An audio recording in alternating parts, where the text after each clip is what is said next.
Caindo pra lá e pra cá na hora que a mamãe vai gravar. A mamãe vai gravar. Aí agora vocês querem dengo? Agora. Não pode ser outro horário, dengo? Tem que ser agora, que a mamãe tá gravando. Povo, gente, minha mãe vai gravar, eu não quero. Quero dengo. Olá, eu sou a Aleca Rocha, atriz. Interpreto o seu caso virtual. Olá, eu sou a Aleca Rocha, atriz. Interpreto o seu caso virtual de relacionamento bizarro aqui. Estranhe os meus olhos, se aparecer alguma falhinha assim no meu olho, que eu tô com alergia no olho, gente. Tá vindo uma coisa atrás da outra. Tô me recuperando do popô, agora o olho. Peço orações, tá? Tô aqui fazendo, mas quem quiser fazer oração pra mim também, tá tudo certo. Eu não tô 100% maquiada, bonita pra vocês, tá? E a Leca não tá cansada, porque sem maquiagem dá esse aspecto mesmo no olho. Feliz aniversário, Dri! Olha aí, seu nome na história. Adriana, idade, 60 anos, chefe. A história de hoje é de uma americana, tá? Amiga de uma brasileira que mora perto dela e que, assistindo aqui o canal, conversou com ela, mostrou e ela aceitou que a gente contasse aqui. A gente já tem algumas histórias sobre esse turismo do amor que rola em várias partes do continente africano. E eu achei essa interessante porque ela vem com um golpe junto, e é um golpe totalmente diferente da questão do cara só usar o dinheiro da mana. Bom, vamos pra história. Chega uma fase da nossa vida que a gente não se acha mais bonita. As coisas começam a mudar, a pele começa a ficar flácida, o rosto começa a se transformar, e eu nunca fui muito a favor de procedimentos. Então, eu tinha ainda uma outra coisa de que eu comia muito por causa da ansiedade, sempre tava grandinha, e entendia que a maioria dos caras não olhava pra mim por causa disso. A gente aqui tem uma facilidade muito grande, né, dessa alimentação gordurosa, então era sempre entre sorvetes, chocolates, hambúrgueres e chips, e salgadinhos, e muito refrigerante, e as outras bebidas, né, que a gente não pode falar aqui. E nisso eu ficava num efeito sanfona, porque um mês eu conseguia parar um pouco de me alimentar com isso, no outro mês eu tava comendo igual uma doida, e eu queria essa coisa de ser elogiada, de ter um parceiro, de me sentir bem. E eu tentei achar isso por um outro caminho, que na verdade não era só nutricionista, academia e essas coisas, porque eu entendi conversando com algumas outras pessoas que eu também precisava mudar a minha mente, que eu também precisava ter fé, que eu precisava me trabalhar espiritualmente. Então eu comecei a ir nas igrejas, né, praticar a oração, a leitura da Bíblia e tentar equilibrar essa outra parte minha que talvez, se eu fosse numa psicóloga, eu tivesse um resultado melhor, pensando hoje. Não negando a parte religiosa que me ajudou também durante um tempo. Eu era muito curiosa, sempre estava querendo aprender sobre coisas novas, e eu comecei a procurar sobre trechos da Bíblia com interpretações diferentes daquilo que eu já tinha escutado aonde eu morava. Lá, buscando na internet, foi que eu encontrei os textos desse pastor. Utu, idade, 28 anos. Pastor, não sei de onde com essa idade, mas enfim, vamos lá. Pastor Fausto, ele era um homem inglês e ele era gordinho, igual a mim, sabe, que tem um papinho, com aqueles óculos de intelectual, e dentro de um versículo da Bíblia, ele trazia páginas e páginas de reflexões e direcionamentos totalmente diferentes daquilo que eu já tinha lido. Eu achei muito interessante e comecei a seguir ele. E só depois eu descobri que ele fazia vídeos e que ele não estava em nenhum lugar dos Estados Unidos e muito menos na Inglaterra. Ele estava em uma parte do continente africano que ele não queria falar no início, que ele só contava pra gente depois que ele ia para outra região, e que ele estava pregando E ele ajudava a construir igrejas, a construir uma comunidade cristã dentro daquilo. E depois que tudo já estava, que o alicerce já estava estruturado, ele ia para outra região para ajudar outras crianças e para trazer a palavra de Deus e para transformar as pessoas através disso. Eu achei que esse homem fosse um homem inacessível. Então eu acompanhava os vídeos dele com as crianças e as fotos que ele sempre postava. Outra conta com as mesmas fotos dele, falando que era o perfil pessoal, entrou em contato comigo no direct, dizendo que se eu gostaria de receber trechos de interpretações que eram mais privadas, que depois que eles percebiam que a pessoa já curtia bastante coisa na conta oficial e pública, né? E que já tinha um engajamento legal, eles ofereciam esse tipo de trabalho para quem quisesse ajudar também financeiramente com as crianças, as pessoas que eles ajudavam, que eles cuidavam lá na África. E se teria um contato mais direto com ele, poderia-se ter cursos, né, de uma forma particular, entrevistas com ele, palestras, tudo que fosse agendado, e ele aceitava qualquer valor de doação. Você conseguiria ter contato com ele através de qualquer quantia que você doasse. Ele praticamente não dormia 24 horas e a outra conta era a equipe dele que cuidava. Essa era ele realmente, e ele só mandava para quem ali o Espírito Santo tivesse guiado ele de que era uma pessoa que era sincera, fiel e que deveria ter essa troca de energia com ele. Achei que era assim, furada, porque tem muita conta que faz isso, falando que é a pessoa e não é a pessoa, é só para lucrar. Então, eu não me animei de mandar nenhuma doação, mas ele insistiu que tivesse um contato visual com ele. Então, o que ele fazia? Ele me mandava vídeos, só que eu não pensei que esses vídeos eles eram de segundos. Então, ele mandava assim, com um monte de criança atrás. Hi, how are you? I'm fine. E as crianças rindo atrás. Era só isso. Não era uma coisa que eu perguntava e ele respondia no vídeo.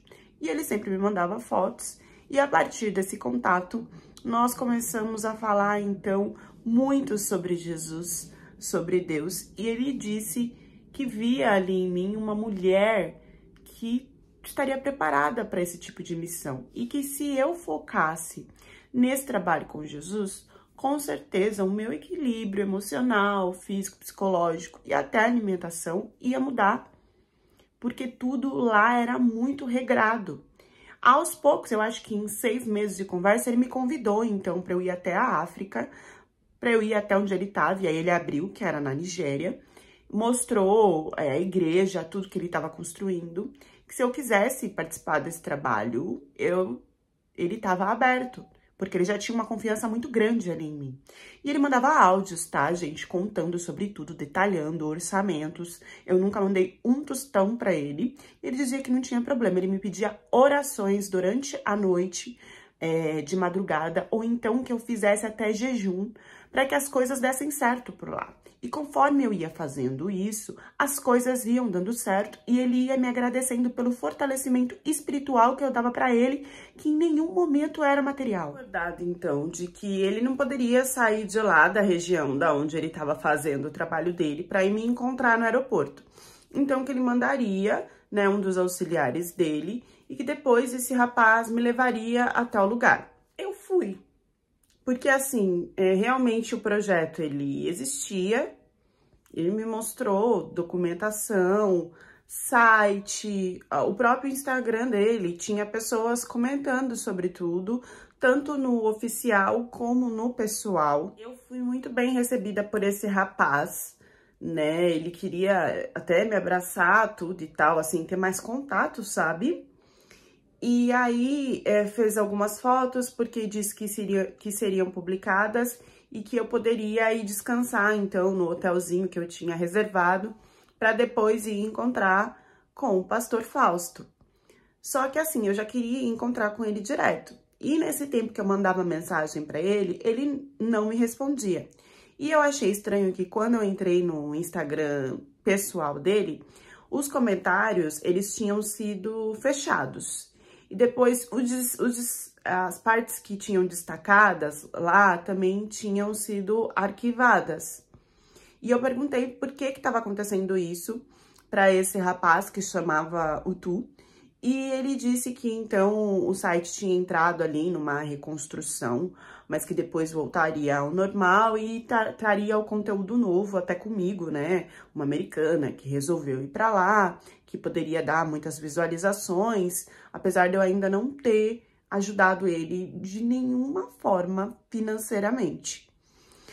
Bom, quando eu fiquei sozinha nesse hotelzinho, então eu comecei a receber mensagens do pastor Fausto, que disse que tinha uma coisa muito importante para conversar comigo, que queria agendar uma reunião, mas que antes queria saber da minha fidelidade, da minha sinceridade. E eu não estava entendendo muito bem, porque era quase como se ele estivesse falando que estava gostando de mim. E eu vou ser sincera para vocês, eu via ali sim uma abertura de caminhos, não só para eu equilibrar a minha vida, para eu emagrecer, para eu me conectar através da espiritualidade, mas eu tinha gostado muito desse pastor. Eu só não iria dar em cima dele porque ele não tinha me dado abertura nenhuma, porque era tudo uma coisa religiosa, mas eu já tinha visto que ele era solteiro, eu já tinha percebido o quanto a gente conversava, enfim, teve vários interesses para que eu fosse para lá também. E aí, eu lembro que teve, acho que depois de um dia, ele marcou pra gente fazer essa reunião, e aí ele sempre desmarcava os horários durante o dia, chegou em um momento à tarde que então ele disse que esse auxiliar dele ia me buscar para conversar com ele, e esse auxiliar me levou então até uma parte de natureza, nós sentamos lá e ficamos parados em silêncio, um olhando para a cara do outro, até que eu falei, cadê o pastor Fausto? Eu quero conversar com o pastor Fausto. E aí ele, tem certeza que você quer conhecer o pastor Fausto? E eu disse, meu Deus, mas eu vim pra cá pra isso, pra participar do projeto dele. E aí ele falou, bom, então eu acho que tá na hora de você saber que o pastor Fausto sou eu. E começou a chorar. Ele era um rapaz retinto. O pastor Fausto das fotos era branco dos olhos claros. O pastor Fausto da foto era branco dos olhos claros. E nesse momento ele começou a chorar, dizendo que desde o início que me viu na internet, sabia que eu era o amor da vida dele e que ele tinha muita vergonha porque sabia que eu não aceitaria ir de encontro a ele por ele não ser branco, por ele não ter dinheiro, por ele não ter condições. E que ele usou então disso para que eu fosse até lá, para que ele pudesse olhar nos meus olhos e falar a verdade. E que ele não aceitaria que eu saísse de lá sem que a gente não se casasse. Ele soltou tudo assim. Diz que já não tinha mais medo de nada, que já tinha sido excluído por muitas mulheres e que ele não tinha acreditado que tinha conseguido a possibilidade de me levar até ele, pelo menos para ele ser sincero. E esse homem só chorava. Chorava e pegava na minha mão, beijava minha mão e me abraçava e segurava o meu rosto e falava, pelo menos deixa eu registrar esse momento, porque eu sei que você não vai me aceitar por causa que eu não tenho condições. Mas você vai perder o grande amor da sua vida. Porque eu sou aquele que vou ficar até o fim com você pro resto da sua vida, independente de tudo que acontecer. Eu estou disposto a te ajudar, se você quiser equilibrar espiritualmente, se você quiser emagrecer. Mas eu não ligo pra nada disso. Você é linda, naturalmente, como Deus te fez. Você me produz coisas por dentro e por fora que eu nunca senti por ninguém. Vou me falar, a loucura foi se casar com esse homem. Sim, porque eu não voltei. Eu simplesmente resolvi o que podia resolver pra casar com ele do nada, porque ele simplesmente, ele não me deixava sair de lá. E eu fui gostando do que foi acontecendo. E eu não falei pra vocês que esse homem, ele era um dos caras mais bonitos que eu já vi na face da terra. Era uma beleza incomparável. Saímos, nós fizemos amor, tudo a gente fazia junto, ele não me largava pra nada. E quando ia chegando o tempo de eu ir embora, porque eu tinha pegado pra ficar um tempão lá pra ajudar nessa coisa da comunidade que nem existia. Quer dizer, a prática do pastor existia, mas não era ele. entendeu? Então, ele pegou todo esse conteúdo para que eu chegasse até ele como se fosse esse pastor. E o que acontece é que eu acabei ficando esse tempo todo com ele, mas chegando perto de voltar, então, eu não sei se foram as palavras, se foram os momentos que a gente viveu, a gente casou. Eu resolvi casar com ele. E essa poderia ter sido a loucura maior se não fosse a questão de eu ter muito mais idade que ele e dele me falar que queria um filho.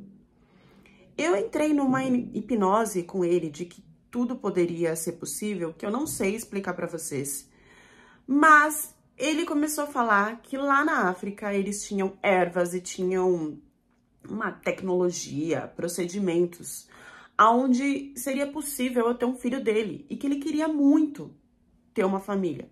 Ele só me falou isso depois que a gente casou. E eu sabia que não era possível. A mulher, sei lá, engravida até no máximo uns 40, 50 anos, no máximo. Mas ele começou a me levar em médicos, em lugares que falavam que era possível. Que começaram a me mostrar técnicas de alimentação, de ervas, de produção de hormônios, que traziam a ideia de que eu realmente poderia engravidar. E lá tinham depoimentos de mulheres a partir dos 50 anos que engravidaram com esse procedimento e que era uma tecnologia totalmente ali da região da Nigéria e que eu via a mulher lá falando, depois a mulher com o barrigão, depois a mulher tendo a criança, depois a família feliz. E não era inteligência artificial, nem tinha isso nesse momento tão forte. Nem existia. Era verdade, era real. E eu não sabia disso. E eu não entendia que ali tinham muitas mulheres que não tinham tanto conhecimento do próprio corpo a ponto de acreditar, a ponto de não entender nem quando que era o seu período, como que funcionava toda a questão do útero. Elas não tinham esse conhecimento. E eu, que tinha esse conhecimento, também acreditei que eu poderia engravidar. Eles falavam sobre um processo de gravidez que ela não era uma gravidez que se chama de silenciosa. Eu fiquei desesperada quando ele veio com essa ideia. Eu não acreditava que isso podia ser real. E ele disse, então, que ele queria me provar. A única coisa que a gente ia precisar era do dinheiro para investir nesse procedimento, que ele não tinha. E eu achei que quando a gente casasse, ele ia querer voltar comigo, né, para onde eu morava, para os Estados Unidos, para testar, na verdade, tentar o visto e tal, para ele ir. E não, ele queria porque queria ficar lá, na Nigéria, ele queria ter a família dele lá. E ele era batalhador de trabalhar, de construir casa, tinha mesmo, assim, terreno que não tinha nada, mas que ele estava construindo e que ia dar certo. Eu aceitei a ficar primeiro nessa condição um pouco mais simples, porque eu queria experienciar, e depois eu fui pagando ali um lugar para investir nele, para que ele trabalhasse mais e conseguisse ali entrar no papel de homem que ele queria, tá? Ele não queria tudo da minha mão, não. Ele ficava muito mal quando eu ajudava. E eu ajudava pra gente ter uma condição onde eu me sentia bem de ficar. E aí ele me falou que, então, a gente podia tentar. Que talvez não desse certo, mas que como era o sonho dele, mas ele também não iria me abandonar se eu não conseguisse ter esse filho. E que ele sentia que esse filho viria por ordem do Espírito Santo, por ordem de Deus, como todos os sinais que ele sentiu, que ele sonhou e que aconteceu, até de eu ir pra lá acreditando num pastor e depois casar com ele. Ele falava que a gente não tinha controle disso, né? Que isso era a força de Deus. E que então, se eu não acreditava, que eu iria viver o milagre. Começamos então a visitar essas clínicas e elas passavam um tipo de uma palestra, de um videozinho, e mostrando como que seriam os procedimentos, como, assim, 80%, 90% das mulheres isso funcionava. Eu via que tinha muitas meninas da região mesmo, que não conseguiam, que tinham esse sonho e que estavam lá batalhando. E se tinham os valores, né? O valor de tratamento, que era, eles injetavam como se fosse hormônio, e outros tipos de substâncias que eram necessárias para que ali se tivesse um ambiente para se ter um neném. E aí depois eles mediam para ver qual é o tempo que a gente tinha que ter as relações para que isso acontecesse. E eles também viam a questão do óvulo, se eu ainda tinha, se eu ainda estava produzindo.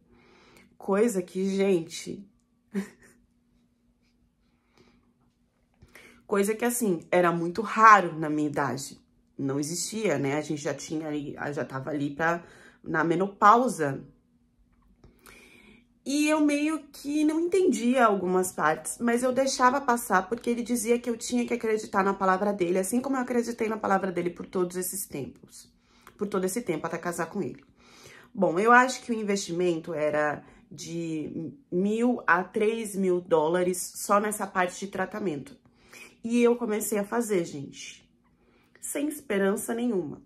E nós tínhamos uma vida normal. Ele me tratava como rainha, ele nunca me maltratou em nada, ele nunca levou a voz pra mim. E ele sempre dormia deitado com a cabeça na minha barriga, falando que ali o sonho ia acontecer, que ele ia ter o filho dele comigo. Eu não acreditava. Mas, ao mesmo tempo, eu acreditava porque ele estava ali agindo, porque ele nunca mudou depois do casamento.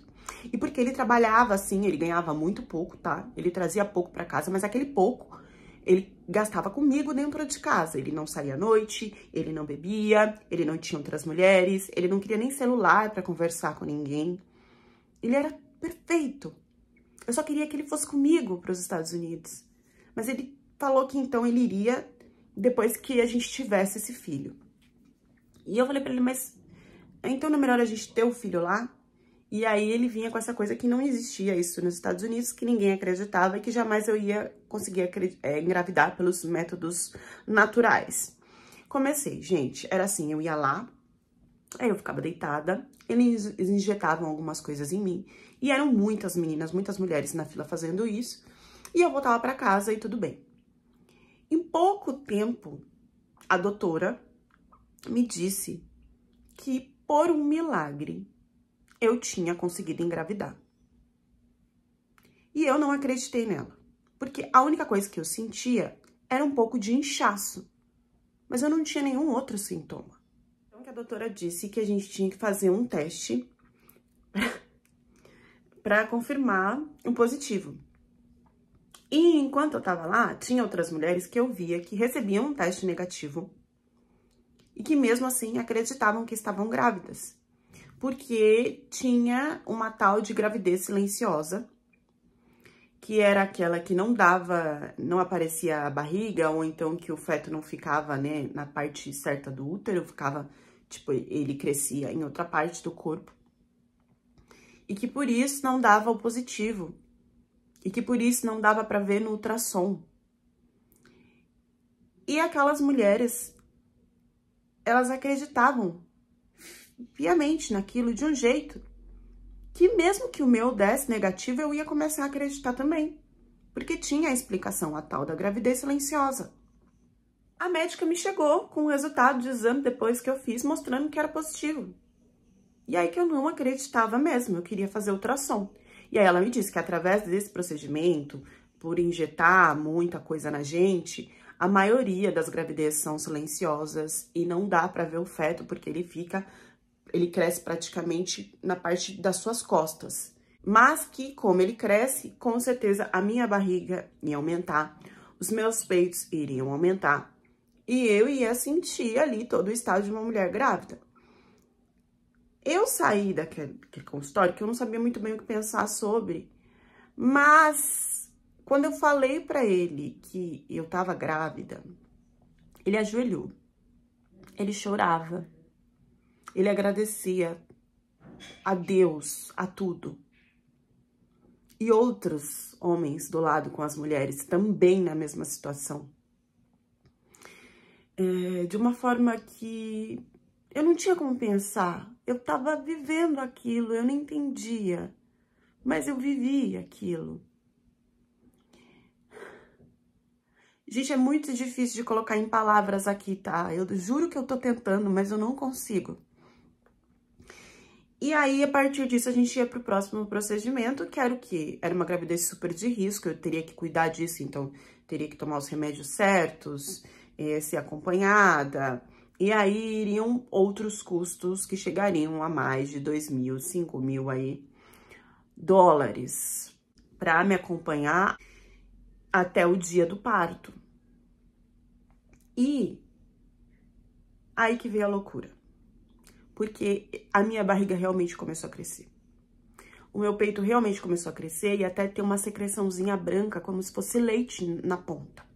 E eu tinha aí todas as sensações, o cansaço, tudo que uma grávida passa. Foram todos os meses pagando por um tratamento e também depois pagando pelo parto, com um custo que nenhuma gravidez teve em nenhum lugar, por nenhuma mulher. Mas porque eu estava vivendo o milagre. O parto não poderia ser normal na minha idade. Tudo era controlado, sempre em casa. E tudo bancado por mim. Até que chegou o momento da gente marcar, então, a cesárea. E eu nunca senti esse neném chutar. Eu nunca tive outro sintoma, além da barriga inchada, dos peitos inchados. E eu fui, então, ter o bebê nessa clínica que eu confiava com ele. E aí foi que o pior aconteceu. Eu dormi com esse homem do meu lado, assim, gente, ele cuidou de mim todos os dias, tá? Desde massagem no pé, comidinha, tudo bem, era eu que bancava tudo. Mas ele trazia o outro lado de parceria. E ele sempre foi fiel. Ele sempre esteve do meu lado. Então, eu fui, né, pra essa cesárea. Quando eu acordei, parece que eu acordei do que estava acontecendo e percebi o terror que eu tava vivendo.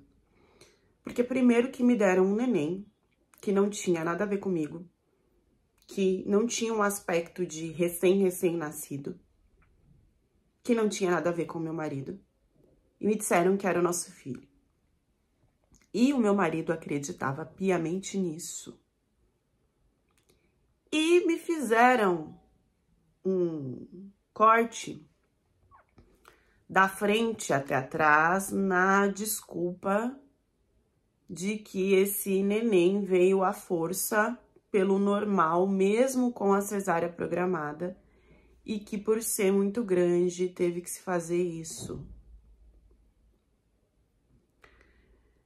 Eu, naquele momento, entendi que eu não tinha ficado grávida, porque aquele neném não tinha saído de mim.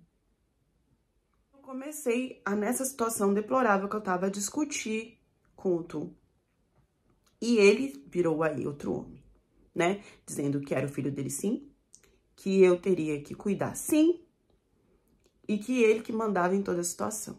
Só ali eu abri de pensar, de conversar com minhas amigas, de antes ou conhecidas, de falar sobre a situação e de tentar entender o que estava acontecendo, porque eu estava muito perdida, né? Eu estava, depois da anestesia, eu estava totalmente desconcertada e eu tive ali que passar por um pós-parto forjado.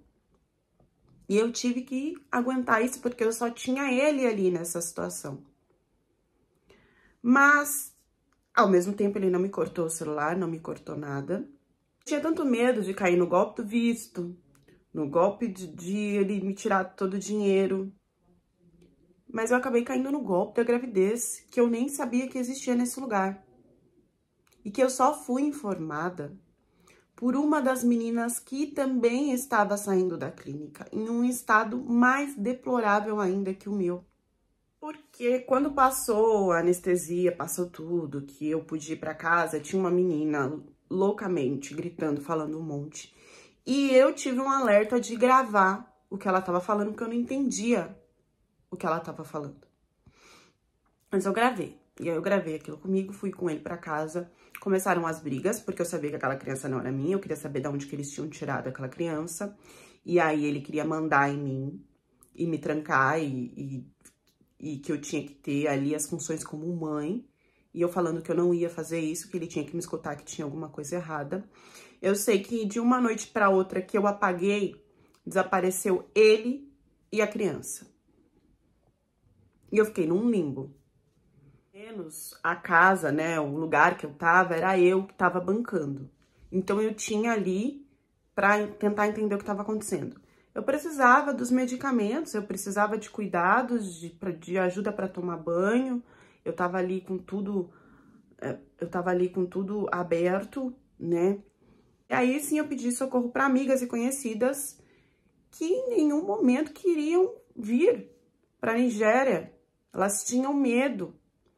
E também ficaram assustadas porque eu simplesmente cheguei na Nigéria, esses 9 meses e mais outro tempo que eu tive de casar com ele e tudo, eu sumi, eu não contei nada pra ninguém. Eu simplesmente sumi das redes e falei, ah, não quero mais, tô ocupada, agora não dá, e eu nunca falava com ninguém. Então, na verdade, quem me salvou foi uma amiga de uma conhecida minha, que essa sim tinha a cabeça mais aberta e também estava indo para a Nigéria para as férias de amor, que muitas mulheres fazem isso, né? De se divertir com os nigerianos, com todos os homens do continente africano. Ela teve empatia, então, de ir até mim, cuidar de mim e pesquisar o que estava acontecendo. O parceiro dela era um cara que realmente só queria algo casual, queria dinheiro, ela estava aberta a isso e eles se divertiam e tal, e era só essas férias. Ele não maltratava e não deu nenhum golpe nela.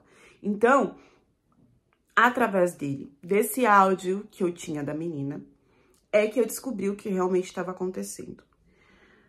Na Nigéria e em outros lugares, eles têm algumas clínicas clandestinas que enganam mulheres a ponto de hipnose, de ilusão, de que elas estão engravidando por elas terem esse sonho e não conseguir engravidar.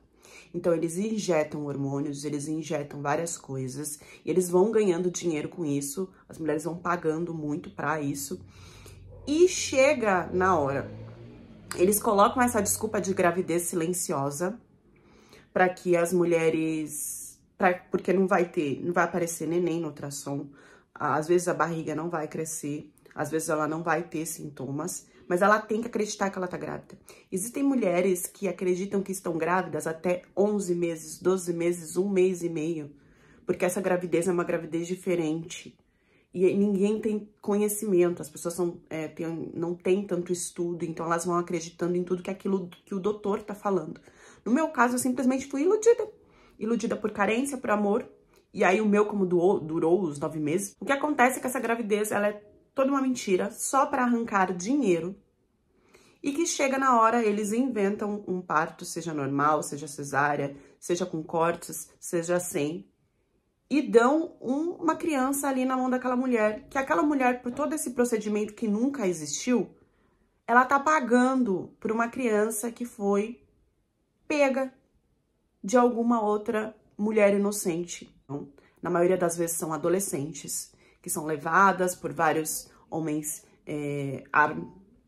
que prendem elas, que estupram elas, que engravidam elas, deixam lá até o tempo do neném nascer. Quando o neném nasce, eles retiram essa criança e entregam para essa clínica, que vai então fazer a mágica da mulher que não consegue engravidar, ter ali o neném. Na verdade, tudo isso é um tráfico de crianças, né? E a mulher, durante o tratamento, ela paga o valor exagerado por uma criança que não é dela. E que eles bagunçam na mente a ponto da mulher achar que aquela criança saiu dela. Eu nunca parei para calcular o quanto que eu gastei lá. Com ele, com esse lugar, com os medicamentos.